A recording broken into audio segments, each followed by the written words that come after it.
ప్రపంచంలోనే అత్యంత పురాతన డైనోసార్లకు సంబంధించిన అస్థిపంజరం బ్రెజిల్లో లభ్యమైంది.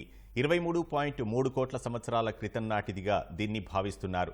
బ్రెజిల్ దక్షిణ ప్రాంతంలోని రియో గ్రాండే దో సుల్ రాష్ట్రంలో భారీ వర్షాలు కురవగా భూమి సహజ కోతకు గురై డైనోసార్ల శిలాజాలు బయటపడ్డాయి. వాటి గురించి ఆసక్తికర విషయాలను ఈ కథనంలో చూద్దాం. బ్రెజిల్లోని రియో గ్రాండే దో సుల్ రాష్ట్రంలో భారీ వర్షాలకు భూమి కోతకు గురైంది.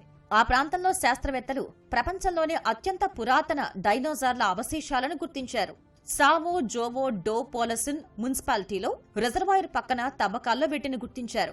మేలో డైనోసార్ల ఎముకలను గుర్తించిన శాంటా మారియా ఫెడరల్ యూనివర్సిటీకి చెందిన శాస్త్రవేత్త ముల్లర్ ఈ డైనోసార్ శిలాజం 23.3 కోట్ల సంవత్సరాల క్రితం నాటిదని వెల్లడించారు.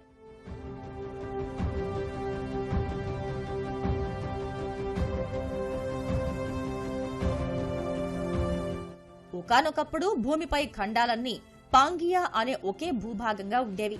దాన్ని ట్రైసిక్ పీరియడ్ గా పిలిచేవారు.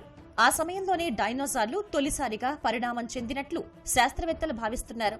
బ్రెజిల్లో లభించిన డైనోసార్ల శిలాజాలు ఆ సమయం నాటివే. హెర్రే రాసౌరిడే అనే ఈ డైనోసార్లు బ్రెజిల్, అర్జెంటీనా దేశాల్లో సంచరించినట్లు పరిశోధనల్లో వెల్లడైనట్లు శాస్త్రవేత్తలు చెప్పారు.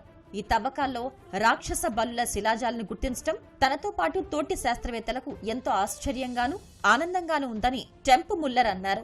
సుమారు 4 రోజులు తవ్వకాలు జరిపిన తర్వాత వాటిని ప్రయోగశాలకు తరలించి పరీక్షించామని చెప్పారు. తవ్వుతున్నప్పుడు మొలో కొన్ని ఎముకలు తగిలాయని, తవ్వే కొద్దీ పూర్తి అస్థిపంజరం చూడగలిగామని ముల్లర్ చెప్పారు. ఈ తరహా డైనోసార్ల పూర్తి అస్థిపంజరం దొరకటం ఇది రెండోసారి.